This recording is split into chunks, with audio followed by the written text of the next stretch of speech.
Shalom saudaraku yang terkasih di dalam nama Tuhan Yesus Kristus. Selamat pagi dan salam sejahtera untuk kita semuanya.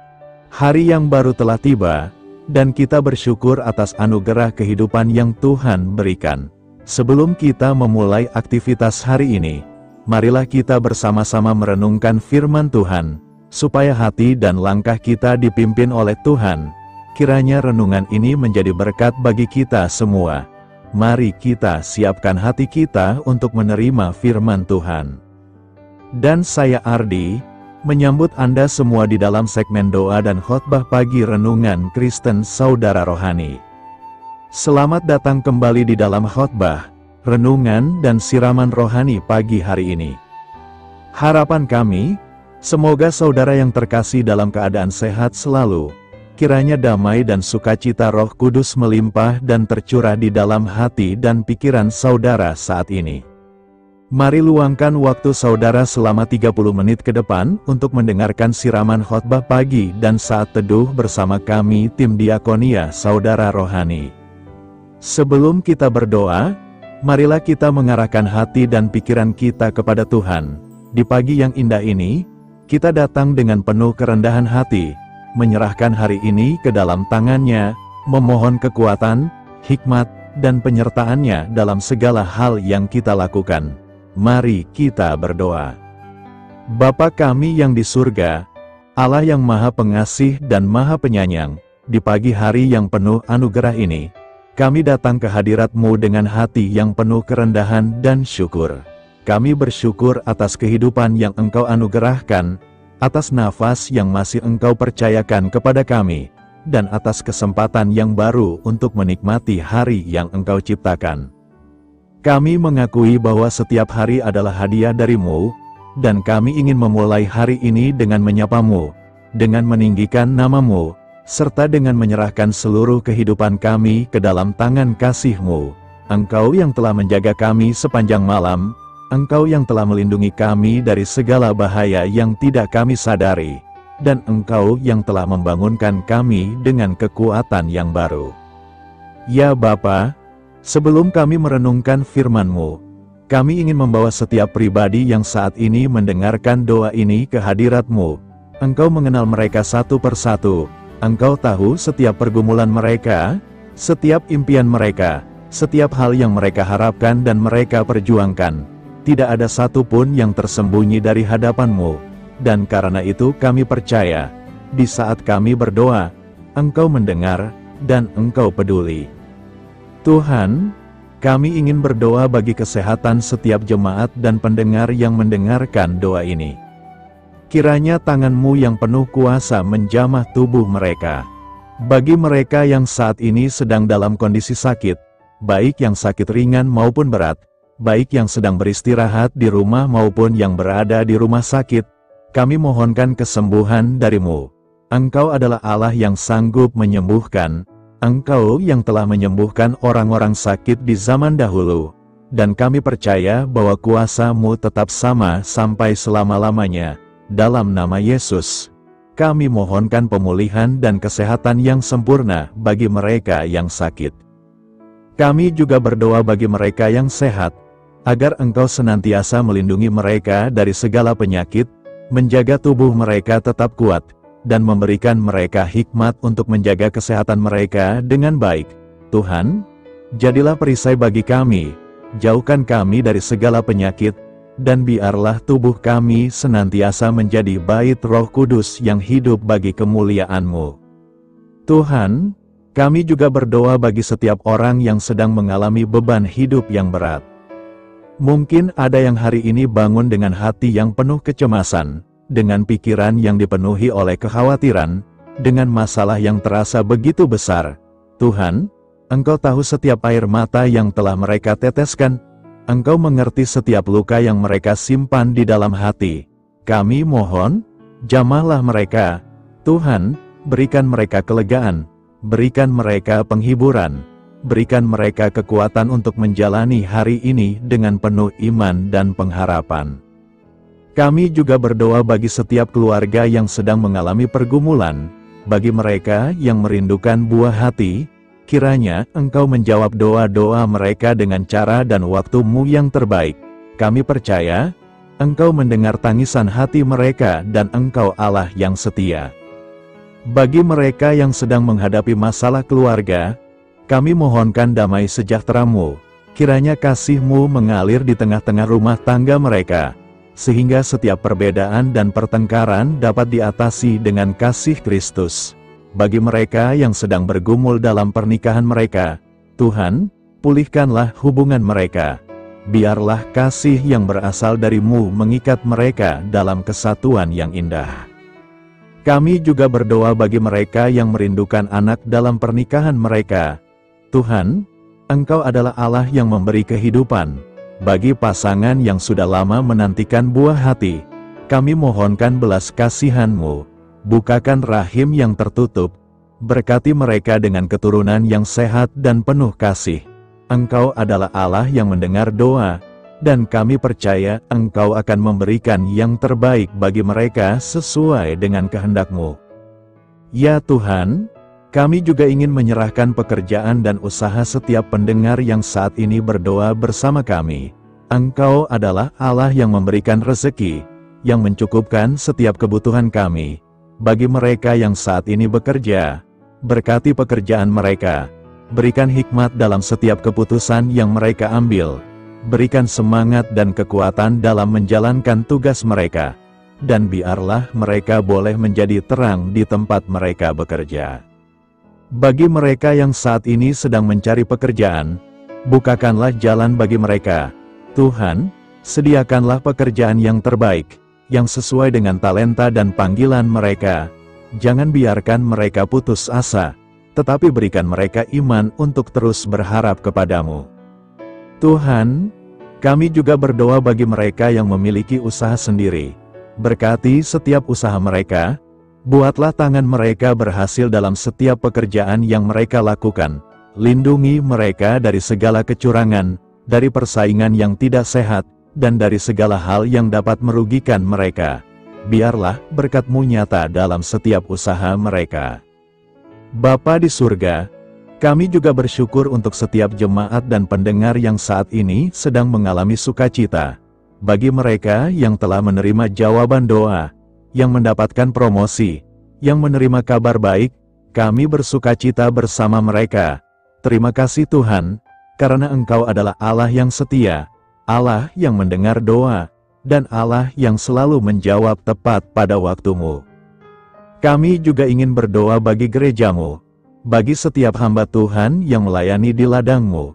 Berkati setiap pelayanan mereka, berikan mereka kekuatan dan semangat untuk terus melayani dengan kasih dan ketulusan. Biarlah firman-Mu terus diberitakan dan semakin banyak jiwa yang dimenangkan bagi kerajaan-Mu. Tuhan, saat ini kami hendak merenungkan firman-Mu. Kami mohon, bukakan hati kami untuk menerima kebenaran-Mu. Biarlah firman yang kami dengarkan hari ini menuntun kami dalam menjalani hari ini dengan penuh iman dan pengharapan. Biarlah firman-Mu menjadi pelita bagi langkah kami dan terang bagi jalan kami. Kami menyerahkan seluruh hari ini ke dalam tangan Tuhan. Apapun yang akan kami lakukan, biarlah semuanya terjadi sesuai dengan kehendak Tuhan. Lindungi kami dalam setiap langkah kami. Jauhkan kami dari segala bahaya dan mara bahaya. Dan biarlah kasih setia Tuhan menyertai kami sepanjang hari ini. Terima kasih, Bapa, karena kami percaya Engkau telah mendengar setiap doa yang kami naikkan. Dalam nama Tuhan Yesus Kristus, kami berdoa dan mengucap syukur. Amin. Sahabat pendengar saudara rohani, judul renungan kita hari ini adalah karunia yang berbeda-beda. Dan pembacaan ayat emas Alkitab renungan kita hari ini terambil dari kitab 1 Korintus 12 ayat 4 berkata, ada rupa-rupa karunia, tetapi satu roh. Mari kita mulai segmen kisah inspiratif. Sangat menyenangkan ketika bersama-sama dengan sesama yang sefrekuensi, segala obrolan akan nyambung. Bahkan akan saling paham baik bahasa verbal maupun non-verbal. menjadi tidak nyaman ketika bersama dengan yang tidak sefrekuensi. Apapun yang disampaikan, akan cenderung salah sambung dan salah paham. Memang tidak bisa dihindari, perbedaan akan selalu rentan dengan masalah, masing-masing merasa benar dalam pemandangannya sendiri. Masing-masing merasa didasarkan pada dasar yang kuat. Jika dikembangkan sikap memahami, tentu tidak menciptakan masalah. Persoalan justru muncul ketika menjadikan diri superior dan inferior bagi yang lain. Jemaat Korintus berhadapan dengan situasi yang sama. Karunia adalah potensi yang Allah percayakan kepada seseorang untuk membangun kehidupan iman jemaat. Sayangnya, potensi baik tersebut disimpangkan oleh kedagingan yang telah tercemar karena dosa. Persaingan terjadi. Masing-masing karunia ingin mendapatkan tempat termulia dalam jemaat. Caranya, dengan merendahkan karunia yang lain, masing-masing mengunggulkan karunianya sendiri dan mengabaikan karunia yang lain. Ini masalah serius. Paulus tampil dengan ide cerdas untuk mendamaikan. Jemaat dipahamkan bahwa setiap karunia yang dimiliki adalah anugerah dari Tuhan. Masing-masing diberi menurut otoritasnya. Masing-masing mendapatkan karunia yang berbeda-beda. Meskipun demikian, jemaat perlu paham bahwa yang menganugerahkan adalah Roh yang sama. Jika Roh yang sama, yang memberikan karunia, maka dipastikan Roh tidak akan pernah bermaksud untuk mempertentangkan. Sebaliknya, pemberi karunia menghendaki agar karunia yang berbeda-beda dapat bersinergi untuk membangun kehidupan jemaat. Itu sebabnya penting bagi penerima karunia memahami maksud dari Roh yang mengaruniakannya. Oleh karena itu, tugas penting seseorang ialah, pertama, menemukan karunia yang dimiliki dan menghargainya sebagai berkat Tuhan. Kedua, menyandingkan dengan karunia yang dimiliki orang lain dalam kesetaraan. Ketiga, menemukan tempat dan peran bagi karunianya ketika bersama-sama dengan penerima karunia yang lain. Roh Kudus yang mengaruniakan karunia selalu mempunyai tujuan khusus pada setiap karunia dan membangun sinergi dengan karunia yang berbeda. Hari ini kita hidup dalam kesadaran yang lebih baik dalam menghargai perbedaan. Meskipun demikian, kita masih harus berhadapan dengan fakta persaingan dan upaya untuk menjadi yang terbaik dengan menyingkirkan yang lain. Sangat baik untuk kembali memahami bahwa Roh-lah yang memberikan karunia tersebut. Temukan karuniamu dan lakukan bagianmu. Karunia beragam tujuan. 1 Korintus 12 ayat 4 berkata, ada rupa-rupa karunia, tetapi satu Roh. Setiap pagi adalah kesempatan baru dari Tuhan untuk kita mengerti bahwa hidup yang kita jalani bukanlah kebetulan. Tuhan menciptakan kita dengan tujuan yang mulia. Dalam ayat ini, Rasul Paulus mengajarkan bahwa walau karunia rohani yang kita miliki berbeda-beda, semuanya berasal dari satu Roh yang sama. Tidak ada yang lebih tinggi atau lebih rendah. Semua dipakai untuk satu tujuan, yaitu kemuliaan Allah. Keberagaman karunia adalah rencana Tuhan. Tuhan tidak menciptakan semua orang dengan kemampuan yang sama. Ia memberi keberagaman sebagai bentuk kekayaan dalam tubuh Kristus. Ada yang pandai mengajar, ada yang penuh kasih untuk melayani, ada yang terampil dalam hal organisasi, ada pula yang memiliki hati pengasih untuk mendoakan. Semua ini bukanlah persaingan, tetapi kesatuan dalam perbedaan. Seperti sebuah tubuh memiliki tangan, kaki, mata dan telinga, semuanya tidak bisa saling menggantikan. Demikian pula dalam jemaat Tuhan, setiap orang memiliki bagian, dan bagian itu harus dijalankan dengan penuh tanggung jawab dan kerendahan hati. Contoh nyata dalam pelayanan, bayangkan sebuah gereja kecil di desa terpencil. Tidak semua anggotanya mampu berkhotbah, tapi ada seorang ibu tua yang dengan setia membersihkan gereja setiap hari. Ia tidak pernah naik mimbar, tidak dikenal banyak orang. Tapi tanpa dia, rumah Tuhan tidak akan siap digunakan. Ada pula seorang pemuda yang pendiam. Ia tidak banyak bicara, tapi dengan tekun ia merapikan kabel, mengatur pengeras suara, dan menyiapkan proyektor. Mungkin orang menganggap itu bukan pelayanan penting, tapi bagi Tuhan, kesetiaan kecil seperti itu sama berharganya dengan pelayanan mimbar.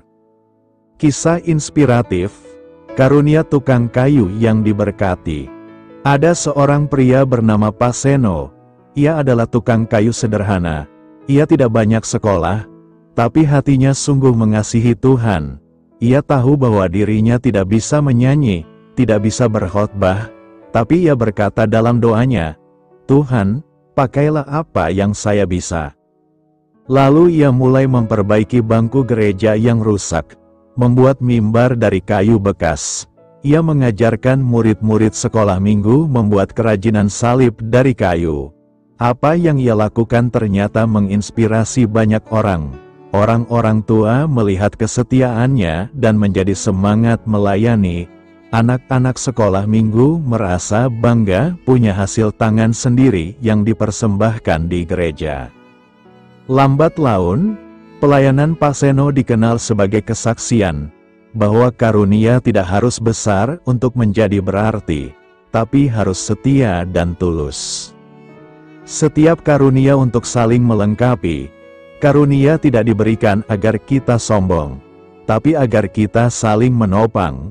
Ketika seseorang merasa lebih penting karena bisa berkhotbah, maka ia lupa bahwa tanpa orang-orang lain di belakang layar, pelayanan itu tidak akan berjalan. Sebaliknya, mereka yang merasa kecil karena tidak bisa berbicara harus tahu, Tuhan tidak melihat seberapa besar panggungmu, tapi seberapa besar hatimu. Tuhan mengurapi semua yang berserah. Karunia adalah pemberian, bukan hasil usaha, tapi karunia akan tumbuh jika kita berserah dan melatihnya. Seperti seseorang yang punya bakat menyanyi, tapi jika tidak dilatih dan dipakai untuk pelayanan, maka karunia itu akan padam. Tuhan mau kita menjadi pelayan yang setia dengan talenta yang diberikan. Aplikasi dalam kehidupan sehari-hari, dalam pekerjaan, kita bisa menjadi berkat. Dalam keluarga, kita bisa melayani dengan kasih. Dalam lingkungan sosial, kita bisa membawa damai, tidak perlu menjadi terkenal. Yang penting adalah menjadi berkat. Karena ketika Tuhan melihat kita mengasihi sesama dengan setia, maka karunia itu menyala dan menjadi terang di tengah kegelapan dunia. Iman bukan soal talenta besar, tapi hati yang taat. Tuhan tidak menuntut kita bisa melakukan semua hal, tapi Ia ingin kita setia dengan yang satu itu. Kalau kita bisa mendengar, maka dengarkanlah orang yang sedang terluka. Kalau kita bisa tersenyum, maka senyumlah untuk menguatkan yang lemah. Kalau kita bisa berdoa, maka berdoalah untuk gereja dan bangsa ini. Semua itu adalah karunia, dan semuanya penting di hadapan Tuhan. Karunia adalah alat untuk menyatakan kasih Kristus. Setiap karunia harus dipakai dengan kasih. Jika tidak, maka karunia itu tidak berguna. Seorang penyanyi yang menyanyi tanpa kasih akan membuat suara indah jadi hampa. Seorang pengkhotbah tanpa kasih hanya akan terdengar seperti penghakiman. Tapi jika ada kasih dalam pelayanan, maka karunia itu akan menjadi saluran berkat Tuhan yang hidup. Tantangan dalam menjalani karunia, seringkali kita iri melihat karunia orang lain. Kita merasa tidak berguna karena membandingkan diri dengan orang lain. Tapi firman Tuhan hari ini berkata bahwa semuanya berasal dari satu roh. Artinya, setiap kita punya bagian penting, dan jika kita tetap rendah hati, maka kita tidak akan iri. Kita akan saling mendukung dan menghormati. Penutup karunia, penutup pagi. Renungan pagi ini mengajak kita untuk berhenti membandingkan, tapi mulai memakai apa yang kita miliki. Tidak semua orang dipanggil untuk menjadi pemimpin. tapi semua dipanggil untuk melayani. Tidak semua orang punya suara merdu, tapi semua dipanggil untuk memuliakan Tuhan. Maka, jangan tunda, pakailah karunia yang Tuhan beri hari ini juga. Menjaga kesatuan dalam keberagaman karunia. Di tengah keberagaman karunia yang Tuhan berikan, ada satu tantangan besar yang harus dijaga oleh tubuh Kristus, yaitu menjaga kesatuan, sebab keberagaman bisa menjadi kekuatan jika disatukan dalam kasih, namun bisa menjadi kelemahan jika dipenuhi dengan iri hati dan kesombongan. Banyak gereja mengalami perpecahan bukan karena kurangnya karunia, tapi karena kurangnya kerendahan hati. Ketika seseorang merasa lebih penting, maka yang lain merasa tersisih. Ketika satu merasa lebih rohani, yang lain merasa tidak layak. Semua ini bukan rencana Tuhan. Firman Tuhan mengajar kita agar hidup dalam kasih, supaya tidak ada kesombongan dalam pelayanan. Tidak ada iri dalam penggunaan karunia, tapi semua bekerja sama demi kemuliaan Tuhan. Karunia tidak diberikan untuk kemuliaan pribadi. Kita perlu berhati-hati dengan motivasi di balik pelayanan. Tuhan tidak berkenan pada orang yang memakai karunia untuk mencari pujian. Ketika karunia dipakai hanya untuk mencari pengakuan, maka itu bukan lagi pelayanan, tapi pertunjukan. Seseorang bisa berkhotbah dengan kuasa, tapi jika hatinya mencari pujian, maka semua itu sia-sia.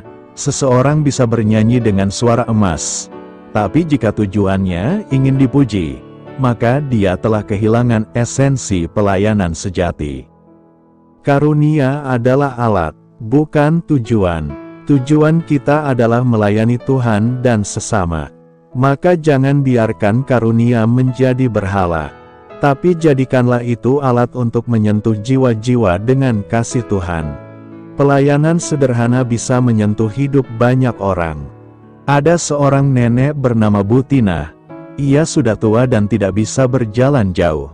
Tapi setiap pagi ia duduk di teras rumahnya dan menyapa anak-anak sekolah yang lewat.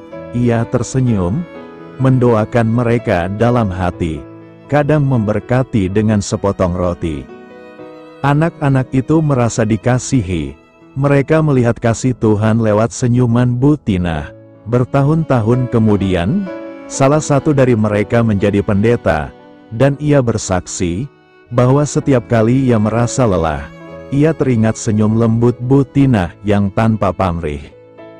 Itulah karunia yang dipakai dengan kasih. Bukan besar di mata manusia, tapi besar di mata Tuhan. Mengembangkan karunia dengan ketekunan. Karunia yang kita miliki harus dikembangkan. Seperti benih yang ditanam, ia butuh air, matahari dan waktu untuk tumbuh. Demikian juga dengan karunia rohani. Ia butuh latihan, butuh komitmen, butuh pembelajaran. Jika seseorang punya karunia mengajar, maka ia harus rajin belajar firman.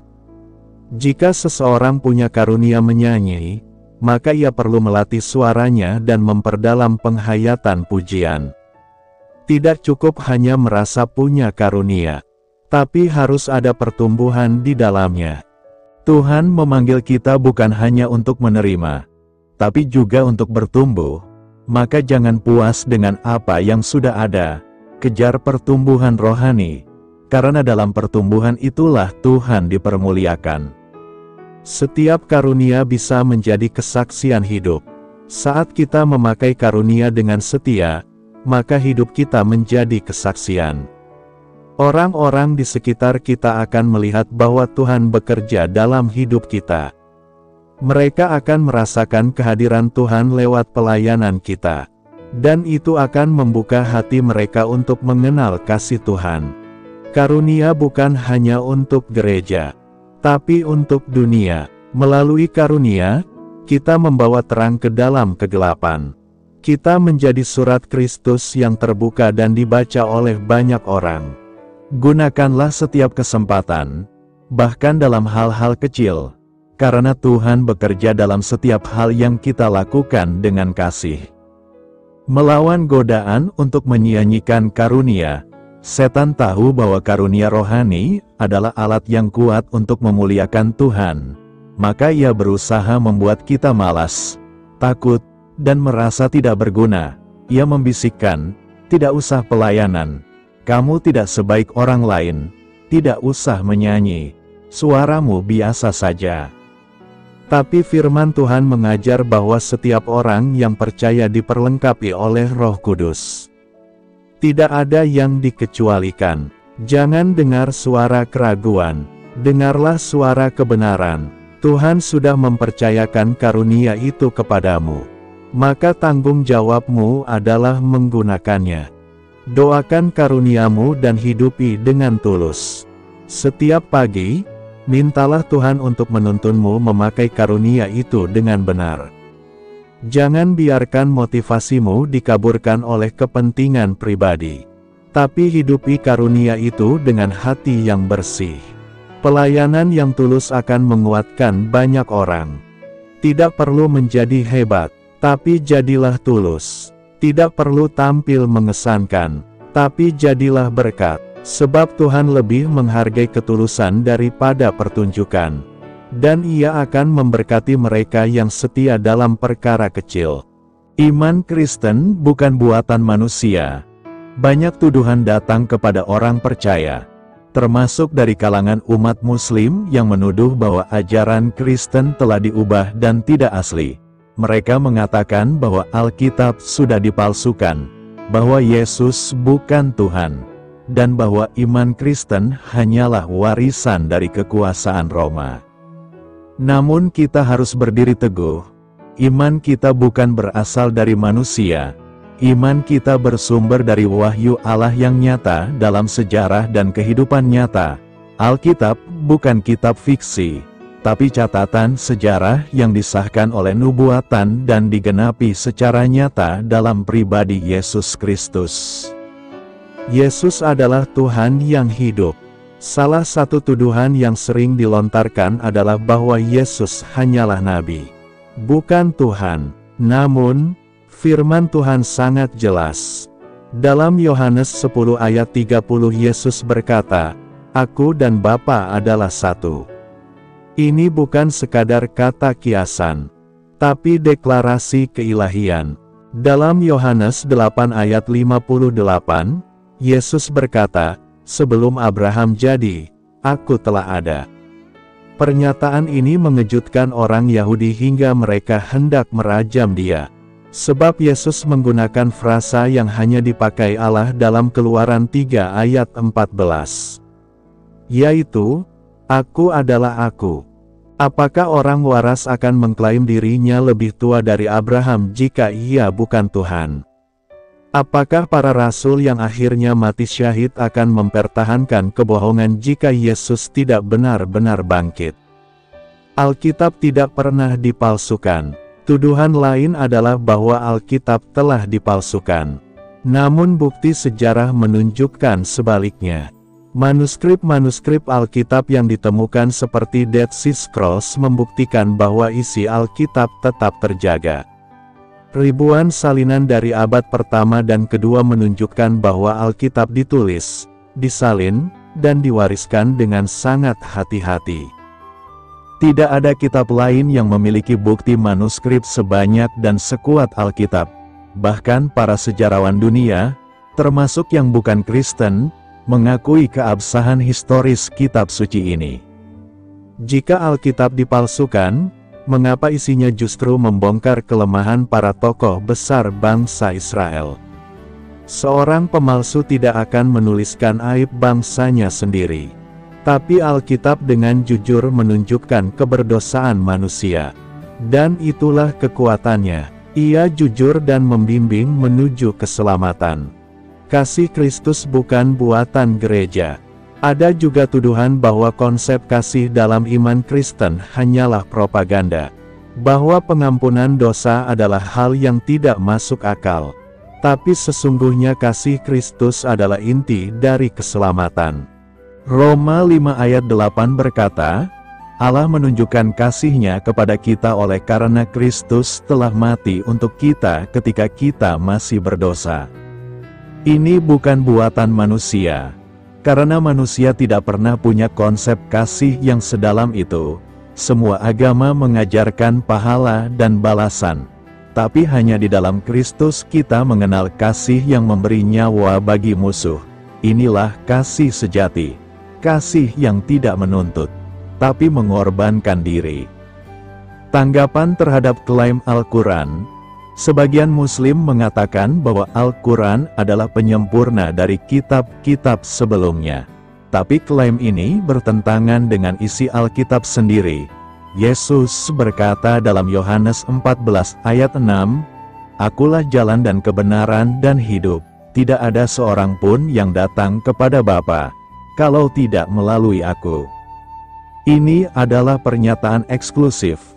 Tidak ada nabi lain, tidak ada kitab lain, karena Yesus adalah kegenapan dari hukum Taurat dan para nabi. Jika Yesus adalah jalan satu-satunya, maka tidak ada ruang untuk nabi lain setelahnya, karena misi keselamatan telah selesai di salib. Itulah sebabnya Ia berkata, "Sudah selesai." Iman Kristen bukan warisan budaya, tapi hubungan dengan Tuhan.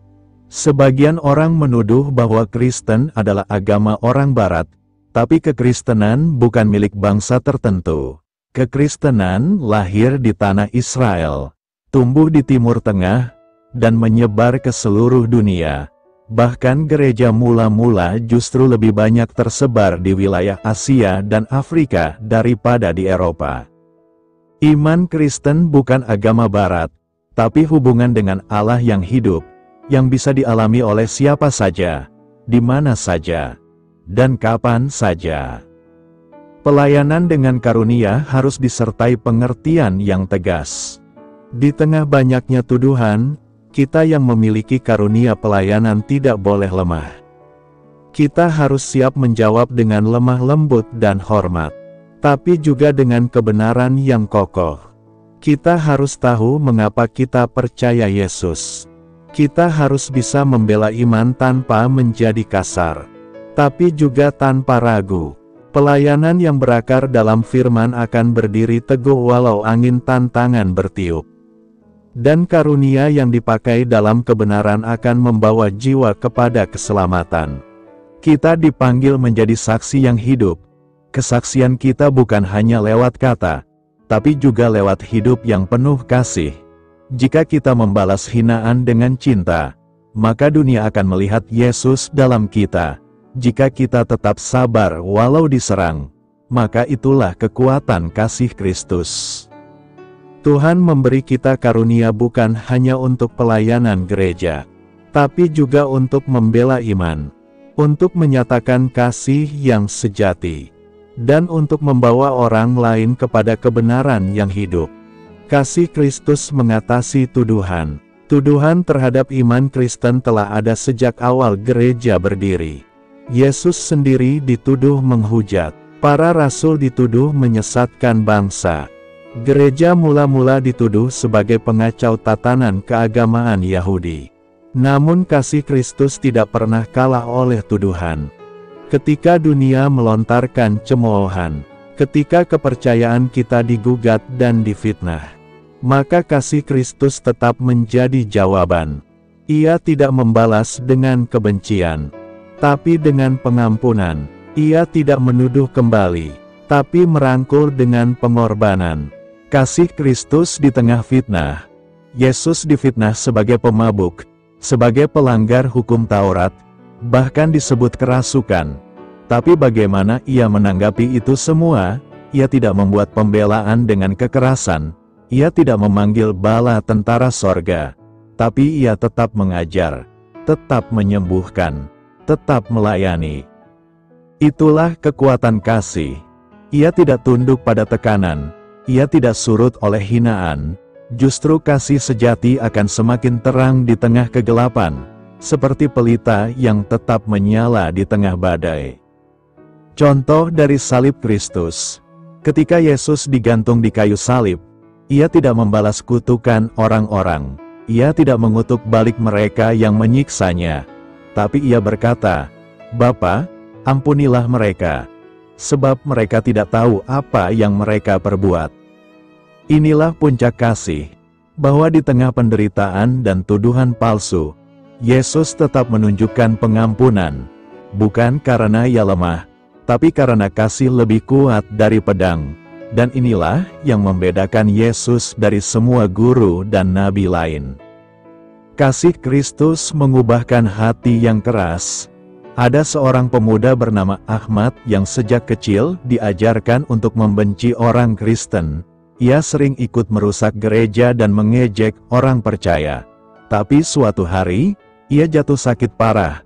Tidak ada yang menolong, sampai seorang jemaat gereja menolongnya, mengantarnya ke rumah sakit, menjaganya malam-malam, dan membayar semua biaya. Ahmad terkejut. Ia bertanya, "Mengapa kalian menolong aku?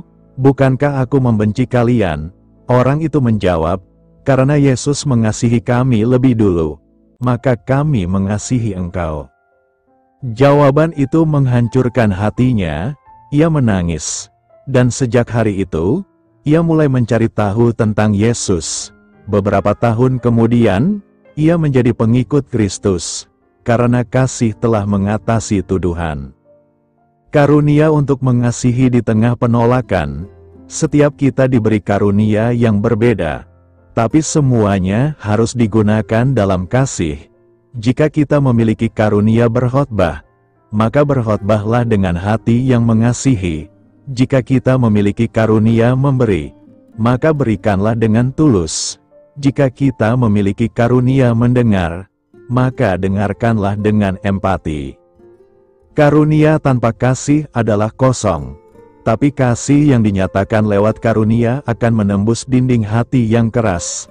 Bahkan tuduhan paling kejam bisa dilunakkan oleh kasih yang tak bersyarat. Menjawab tuduhan dengan kehidupan yang kudus. Kita tidak selalu harus membalas tuduhan dengan debat, tapi kita harus membalasnya dengan kehidupan. Dunia mungkin meragukan firman Tuhan, tapi dunia tidak bisa menyangkal hidup yang berbuah. Ketika orang melihat bahwa kita sabar, penuh kasih, tidak membalas kejahatan dengan kejahatan, maka tuduhan itu akan memudar dengan sendirinya.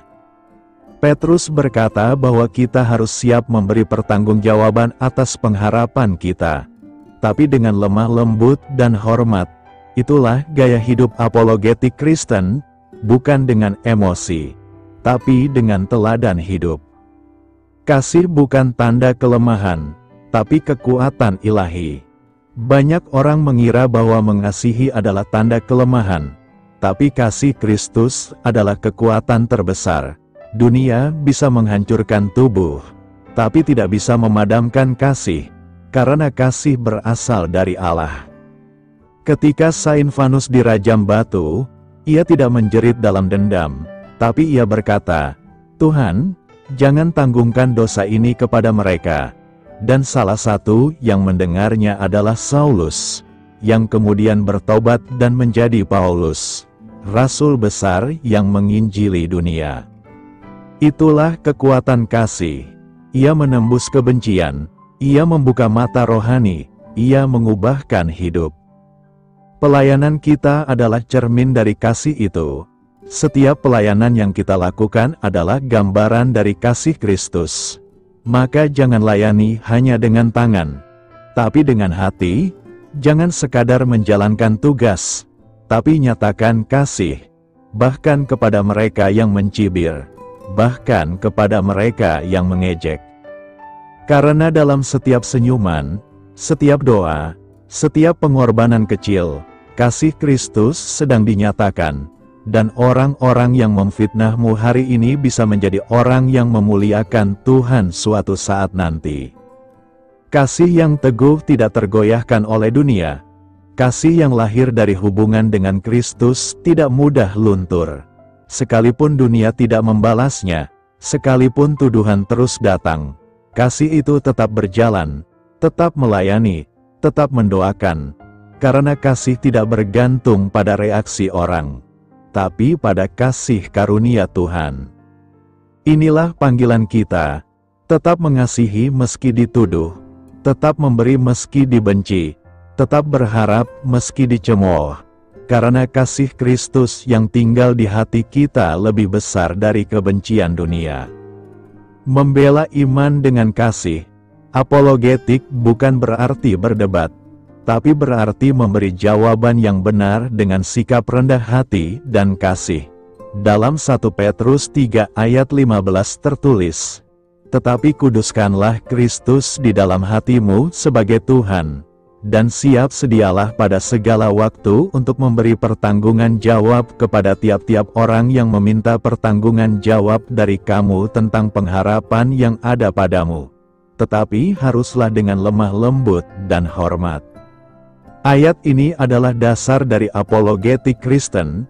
Kita diminta untuk siap memberi penjelasan, tapi bukan dengan kemarahan, bukan dengan balas mengejek, melainkan dengan kelembutan dan hormat. Yesus bukan sekadar nabi. Banyak tuduhan dari luar, terutama dari umat Muslim, bahwa Yesus hanya seorang nabi. Namun dalam Yohanes 1 ayat 1 tertulis, "Pada mulanya adalah Firman, Firman itu bersama-sama dengan Allah, dan Firman itu adalah Allah." Dan dalam Yohanes 1 ayat 14, Firman itu telah menjadi manusia, dan diam di antara kita. Ayat ini menjelaskan bahwa Yesus bukan hanya pembawa pesan, tapi Ia adalah Firman Allah yang menjadi manusia. Ia adalah Tuhan yang menjelma. Bahkan dalam Markus 2, Yesus mengampuni dosa. Hal ini membuat orang Farisi marah, sebab hanya Tuhan yang bisa mengampuni dosa. Tapi Yesus melakukannya, karena Ia adalah Tuhan. Yesus bangkit dari kematian. Kebangkitan Yesus adalah fondasi iman Kristen. Tanpa kebangkitan, maka iman kita sia-sia. Sejarah mencatat bahwa kubur Yesus kosong, musuh-musuhnya pun tidak bisa menunjukkan tubuhnya. Para saksi mata melihat Dia hidup kembali. Thomas yang ragu, akhirnya menyembahnya dan berkata, "Ya Tuhanku dan Allahku." Semua rasul rela mati martir, karena mereka tahu bahwa Yesus hidup. Tidak ada yang mau mati demi kebohongan, tapi mereka mati karena melihat kebenaran. Itulah kekuatan iman kita, bahwa Yesus hidup, dan karena itu, kasih-Nya nyata dan berkuasa. Alkitab dapat dipercaya. Serangan terhadap iman Kristen sering dimulai dari tuduhan bahwa Alkitab sudah dipalsukan. Namun fakta sejarah membantah itu. Lebih dari 5.000 manuskrip Yunani Perjanjian Baru ditemukan, dan isinya konsisten. Manuskrip paling awal hanya berjarak puluhan tahun dari tulisan aslinya, bandingkan dengan kitab-kitab lain yang berjarak ratusan tahun. Selain itu, isi Alkitab tidak ditulis untuk menyenangkan manusia, tapi penuh koreksi, peringatan, dan kejujuran.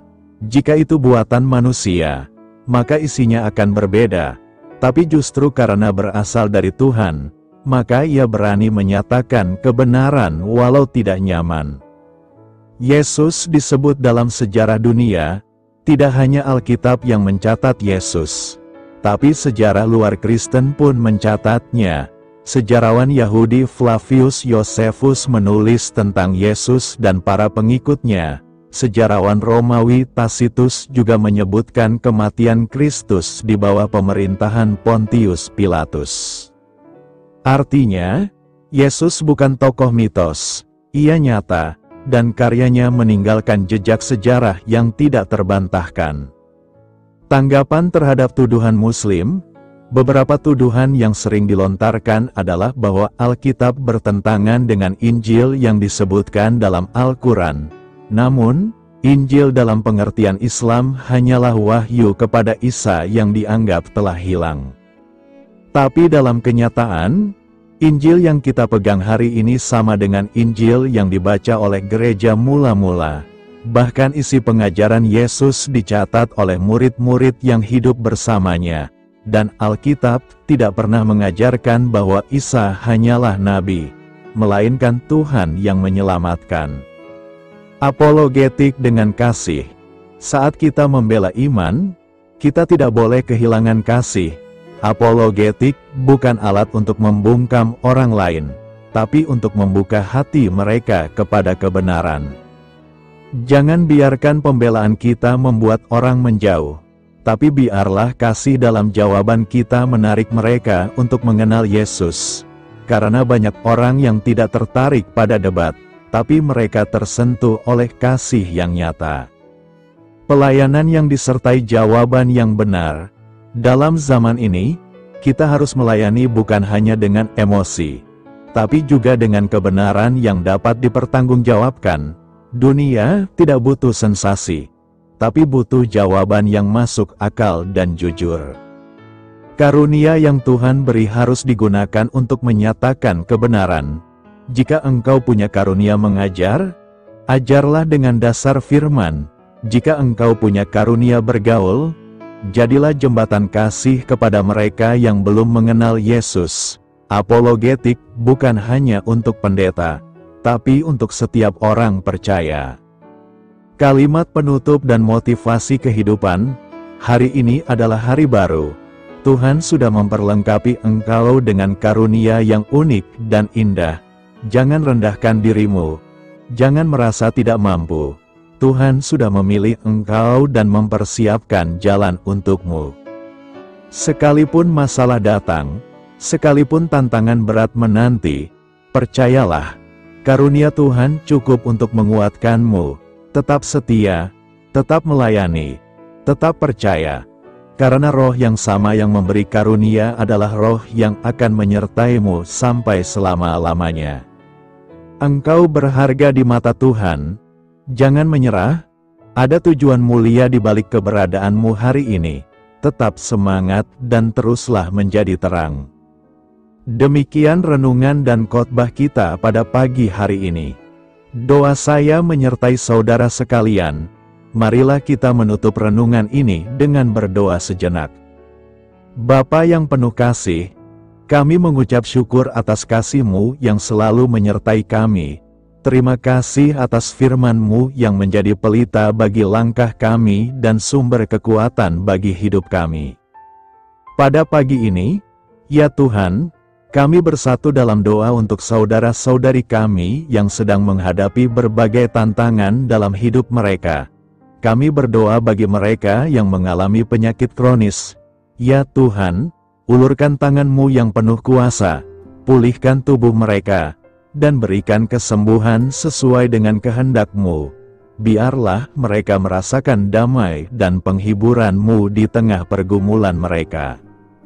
Kami juga berdoa bagi jemaat yang sedang tertekan oleh masalah ekonomi. Ya Tuhan, berikan jalan keluar, bukakan pintu-pintu rezeki, dan kuatkan iman mereka agar mereka tetap percaya pada penyertaan-Mu. Bagi mereka yang sedang menghadapi masalah dalam keluarga, percintaan, maupun rumah tangga, kami mohon kasih-Mu melingkupi mereka, berikan hikmat untuk berdamai, kesabaran untuk saling mengasihi, dan keberanian untuk memulihkan hubungan yang retak. Tuhan, kami rindu agar jemaat-Mu dipenuhi dengan sukacita dan hati yang bersyukur dalam setiap keadaan. Ajar kami untuk selalu mengandalkan-Mu dan hidup dalam kebenaran firman-Mu. Bapa, kami serahkan hidup kami, keluarga kami, dan semua aktivitas kami sepanjang hari ini ke dalam tangan kasih-Mu. Sertai kami dengan damai sejahtera-Mu dan jadikan kami saluran berkat bagi sesama. Di dalam nama Tuhan Yesus Kristus kami berdoa dan mengucap syukur. Amin. Sampaikan harapan dan permintaan saudara kepada Tuhan.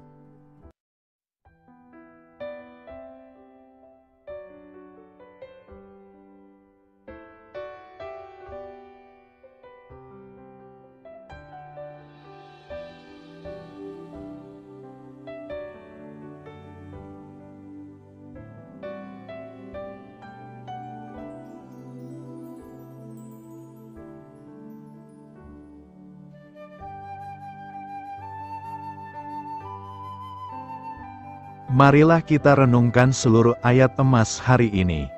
Dan demikianlah renungan firman Tuhan pada pagi hari ini. Mari jalani hari ini dengan merenungkan firman Tuhan dan menerapkan firman Tuhan dalam kehidupan saudara, dan biarlah janji firman Tuhan digenapi di dalam kehidupan saudara. Saya percaya, firman Tuhan yang telah kita renungkan bersama, telah membangkitkan dan meneguhkan iman saudara, dan kini tiba waktunya saat ini kita akan merendahkan diri di hadapan Tuhan. Kita akan berdoa bersama. Saya akan menopang saudara di dalam doa, dan dalam segala pergumulan-pergumulan kehidupan saudara, dan saya juga akan berdoa untuk kegiatan saudara hari ini dan profesi yang saudara lakukan dalam kehidupan saudara. Mari datang kepada Tuhan dengan penuh kerendahan hati dan percaya Dia Allah yang mengasihi setiap manusia dimanapun berada. Dan sebelum kita memulai segala aktivitas kita pada pagi hari ini, marilah kita bersama-sama berdoa. Allah Bapa di surga, saat ini Tuhan, kami datang merendahkan diri di hadapan-Mu. Terima kasih buat kebaikan dan kemurahan Tuhan atas kehidupan kami. Terima kasih buat firman-Mu. Terima kasih buat kesempatan ini karena kami bisa merendahkan diri bersama dan memohon di hadapan-Mu Tuhan. Karena kami percaya, Engkau Bapa yang baik, Engkau mendengar kami, dan Engkau Allah yang sanggup campur tangan mengerjakan mukjizat di dalam kehidupan kami. Tuhan yang baik, saat ini hamba berdoa, berkati setiap anak-anak-Mu ini yang sedang mendengarkan renungan pagi dan doa pagi ini ya Tuhan. Engkau yang kiranya memberkati kehidupan mereka satu persatu ya Bapa, dalam segala aktivitas mereka di sepanjang hari ini, dan penyertaan-Mu nyata bagi mereka, sehingga mereka akan berhasil dalam apapun yang mereka akan kerjakan. Kiranya campur tangan Tuhan Yesus Kristus selalu bersama mereka. Dan kami juga berdoa buat anak-anak-Mu yang mungkin sedang sakit. Kiranya Tuhan segera campur tangan untuk kesembuhan mereka. Ulurkan tangan-Mu bagi mereka yang sedang sakit, dan berikan pemulihan bagi anak-anak-Mu yang sedang mengalami sakit penyakit dalam nama Tuhan Yesus Kristus. Nyatakan kuasa-Mu, nyatakan mukjizat-Mu, sembuhkan anak-anak-Mu yang sedang sakit, dalam nama Yesus, dan kami berdoa, kiranya Tuhan yang selalu memberikan kesehatan bagi anak-anak-Mu. Dalam nama Yesus, kiranya Tuhan memberikan hikmat bagi anak-anak-Mu untuk tetap hidup di dalam gaya hidup yang sehat ya Tuhan, dengan pola hidup yang sehat. Bapa yang baik, mungkin ada anak-anak-Mu yang saat ini sedang memikul beban berat dalam hidup mereka. Mungkin ada masalah persoalan dalam kehidupan mereka. Apakah itu masalah ekonomi, masalah di dunia kerja mereka, atau apapun yang menjadi masalah kehidupan mereka? Kiranya Tuhan berkenan menolong. Engkau angkat segala beban dan masalah persoalan anak-anak-Mu. Tuhan yang mengerjakan pertolongan dalam kehidupan anak-anak-Mu. Saat ini hamba berdoa, berkati keluarga anak-anak-Mu. Semoga menjadi keluarga yang harmonis, menjadi keluarga yang takut akan Tuhan, dan menjadi keluarga yang beriman. Dan juga untuk suami, istri, anak-anak, dan semuanya, agar takut akan Tuhan, dan mereka berfungsi sebagaimana seharusnya di tengah-tengah keluarganya. Berkati keluarga anak-anak-Mu, menjadi keluarga yang penuh dengan berkat dan damai sejahtera, penuh sukacita selalu. Tuhan yang baik, saat ini kami berdoa, berkati semua anak-anak-Mu, jadikan mereka berhasil dalam semua yang mereka kerjakan, dan ajar semua anak-anak-Mu mengerjakan yang terbaik dalam kehidupan mereka. Terima kasih Tuhan yang baik, inilah doa kami, inilah seruan kami anak-Mu. Berdoa bagi setiap anak-anak Tuhan, dan biarlah kuasa-Mu, mukjizat-Mu, dan berkat-Mu melimpah dalam kehidupan mereka. Jadikan mereka pemenang, nyatakan campur tangan-Mu dalam hidup mereka, biarlah anak-anak-Mu bersaksi dalam hidup mereka ketika Engkau menyatakan pertolongan-Mu, berkat-berkat-Mu dicurah dan kasih karunia-Mu dinyatakan di dalam kehidupan mereka. Ya Tuhan, Engkau yang menyertai setiap anak-anak-Mu, biarlah sukacita dan damai sejahtera Tuhan memenuhi setiap kehidupan anak-anak-Mu ini. Biarlah damai-Mu memenuhi kehidupan mereka dalam melakukan segala kegiatan di dalam kehidupan mereka. Sukacita memenuhi kehidupan mereka dalam mengerjakan pekerjaan mereka, sehingga mereka maksimal dan berhasil berkat Tuhan yang tercurah dalam kehidupan mereka. Bapa yang baik, biarlah pekerjaan mereka menuai keberhasilan di dalam apa yang mereka kerjakan ya Tuhan. Ketika Engkau mengerjakan keberhasilan, maka Engkau akan memberi yang terbaik. Engkau mengerjakan keberhasilan yang terbaik dalam kehidupan setiap anak-anak-Mu, dalam nama Tuhan Yesus Kristus. Terima kasih Bapa yang baik, dalam apapun yang mereka kerjakan, berikan mereka hikmat untuk mengerjakan yang terbaik. Berikan mereka hikmat untuk melakukan tugas tanggung jawab dari pekerjaan mereka, sehingga oleh hikmat-Mu yang memenuhi kehidupan mereka, mereka bisa berhasil dalam apapun yang mereka kerjakan yang tidak bertentangan dengan firman Tuhan. Dalam nama Tuhan Yesus, hikmat-Mu kiranya memenuhi anak-anak-Mu, dan menjadikan setiap anak-anak-Mu berhasil dalam nama Yesus Kristus. Bapa yang baik, hamba berdoa, ajar anak-anak-Mu untuk mengerjakan yang terbaik sebagai anak-anak Allah.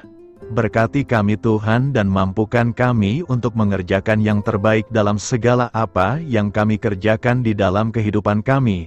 Berkati selalu anak-anak-Mu Tuhan, ajar anak-anak-Mu mengerjakan yang terbaik, mengerjakan lebih dari apa yang dituntut, mengerjakan lebih dari apa yang seharusnya dikerjakan dalam nama Tuhan Yesus Kristus. Bapa yang baik, saat ini kami berdoa bagi setiap profesi-profesi anak-anak-Mu Bapa, kiranya Tuhan memberkati setiap anak-anak-Mu, berkati mereka sebagai pengusaha, pebisnis, kiranya Tuhan memberkati apa yang menjadi usaha bisnis mereka. Biar Tuhan mengerjakan keberhasilan di tengah-tengah usaha dan bisnis mereka, berkati usaha dan bisnis anak-anak-Mu. Biarlah dalam keadaan sulit dan dalam keadaan berat sekalipun, Tuhan yang mengerjakan keberhasilan dalam usaha dan bisnis anak-anak-Mu. Engkau yang memberi mereka hikmat, untuk bisa membawa usaha bisnis mereka kepada keberhasilan yang dikerjakan langsung oleh Tuhan, sehingga hidup mereka jadi kemuliaan bagi nama-Mu, usaha bisnis mereka berhasil sehingga menjadi berkat bagi-Mu. Bagi pekerja dan juga bagi banyak orang, dalam nama Tuhan Yesus Kristus yang baik, berkati juga anak-anak-Mu yang berprofesi sebagai petani, kiranya apa yang mereka tanam agar dapat menuai baik, sehingga mereka akan berhasil dan akan menuai hasil yang luar biasa dengan penuh sorak-sorai dalam nama Tuhan. Berkati juga para petani musiman ini, berkati cuaca, berkati musim demi musim sehingga mereka bisa berhasil ya Bapa. Berkati juga para nelayan, Tuhan yang campur tangan bagi anak-anak-Mu yang berprofesi sebagai nelayan. Tuhan memberkati pelayaran mereka untuk menangkap ikan, agar mereka bisa berhasil. Tuhan menjaga melindungi mereka dalam nama pelayarannya ya Tuhan. Berkatilah kiranya semua para pedagang, kiranya Tuhan memberkati apa yang mereka perjualbelikan dan semoga tidak bertentangan dengan firman-Mu. Kiranya Engkau memberkati dalam nama anak-Mu, Yesus Kristus. Tuhan yang baik, berkati juga para buruh kasar dan tukang. Campur tangan dan berkati kehidupan mereka, kiranya Tuhan menjaga, melindungi di dunia kerja mereka. Kiranya, angka kehidupan dan ekonomi mereka naik karena Tuhan memberkati kehidupan mereka. Lindungi anak-anak-Mu yang berprofesi sebagai buruh ya Tuhan, dalam nama Tuhan Yesus Kristus. Bapa yang baik, Engkau juga memberkati anak-anak-Mu yang berprofesi sebagai pegawai, karyawan dalam bidang apapun yang mereka kerjakan ya Tuhan. Tuhan kira selalu memberkati kehidupan mereka, berkati juga apa yang mereka kerjakan. Berkati mereka agar mereka dapat dipromosikan ke jenjang yang lebih tinggi. Berkati kehidupan mereka, ekonomi mereka, berkati dalam nama Tuhan Yesus Kristus. Tuhan yang campur tangan bagi setiap anak-anak-Mu yang berprofesi sebagai karyawan dan pegawai, Berkati para PNS atau pegawai negeri sipil ya Tuhan. Kiranya Tuhan yang campur tangan, berkati kehidupan mereka untuk mengabdi bagi bangsa dan negara ini ya Tuhan. Berkati mereka yang berprofesi sebagai PNS dalam bidang apapun mereka, jadikan anak-anak-Mu ini jadi berkat bagi kemuliaan nama-Mu Tuhan. Berkati juga tentara dan polisi ya Tuhan, dalam mereka menjaga keamanan dan kedaulatan bangsa ini. Ajar mereka mengabdi bagi bangsa ini dalam nama Tuhan. Berkati semua anak-anak-Mu yang berprofesi sebagai tentara dan Polri. Kami juga berdoa buat anak-anak-Mu yang berprofesi sebagai tenaga medis, para dokter, para bidan, perawat, semuanya juga. Tuhan yang memberkati mereka dalam profesi mereka sebagai tenaga medis. Dalam nama Tuhan Yesus Kristus, berkati Tuhan, berkati ya Bapa, sehingga kehidupan mereka juga jadi berkat bagi banyak orang. Juga siapapun yang mereka rawat, kiranya diberkati Tuhan dalam nama Tuhan Yesus. Berkati para dokter, para tenaga medis, semuanya Tuhan yang memberkati. Bahkan mungkin ada anak-anak-Mu yang saat ini sedang ada dalam kondisi pengangguran, tidak memiliki pekerjaan, padahal mungkin mereka memiliki keluarga yang harus mereka tanggung kebutuhannya. Tuhan, tolong anak-anak-Mu sehingga mereka bisa mendapatkan pekerjaan ya Bapa. Engkau yang membuka pintu bagi anak-anak-Mu untuk mereka bisa mendapatkan pekerjaan. Dalam nama Tuhan Yesus Kristus, berkati anak-anak-Mu ya Bapa, bukalah pintu bagi mereka untuk mendapatkan pekerjaan. Kiranya Tuhan memberkati anak-anak-Mu yang mungkin sudah pensiun. Tuhan juga yang memberkati mereka biar sukacita Tuhan, semangat daripada Tuhan tetap memenuhi kehidupan anak-anak-Mu yang saat ini mungkin sudah pensiun. Saat ini hamba berdoa Tuhan, kiranya yang campur tangan bagi setiap anak-anak-Mu, mungkin ada mereka yang profesi mereka belum kami sebutkan. Kami berdoa Tuhan kiranya memberkati setiap profesi anak-anak-Mu sekalipun belum disebutkan Tuhan. Inilah doa kami Tuhan. Dalam nama Tuhan Yesus Kristus kami berdoa, haleluya, haleluya, amin. Biarlah firman Tuhan menjadi pengingat untuk kita semua, bahwa tuntunan dari Roh Kudus akan selalu memberi jalan keluar bagi setiap permasalahan hidup kita, dan memberi kedamaian di hati kita. Saya percaya bahwa saudara sudah dikuatkan, saudara sudah didoakan dan saudara sudah mendengarkan firman Tuhan. Sehingga saat ini saya percaya iman saudara dibangkitkan dan percayalah doa-doa kita didengar dan dijawab oleh Tuhan. Kalau saudara pendengar, saudara rohani saat ini rindu berlangganan dengan program Renungan Pagi dan Doa Pagi ini, silahkan lihat tombol subscribe di bawah video ini. Kalau tombol subscribe masih berwarna merah, silakan ditekan dan tekan juga tanda loncengnya. Kalau saudara merasa diberkati melalui program Renungan Pagi dan Doa Pagi ini, dan saudara rindu memberkati, maka silakan lihat di kolom deskripsi video ini. Mari lakukan yang terbaik dalam kehidupan saudara dan jadilah anak-anak Tuhan yang berhasil dan diberkati oleh Tuhan dalam nama Tuhan Yesus Kristus. Sampai jumpa di renungan pagi hari saudara rohani berikutnya. Kiranya Tuhan selalu memberkati saudara semua hari ini. Amin. Shalom.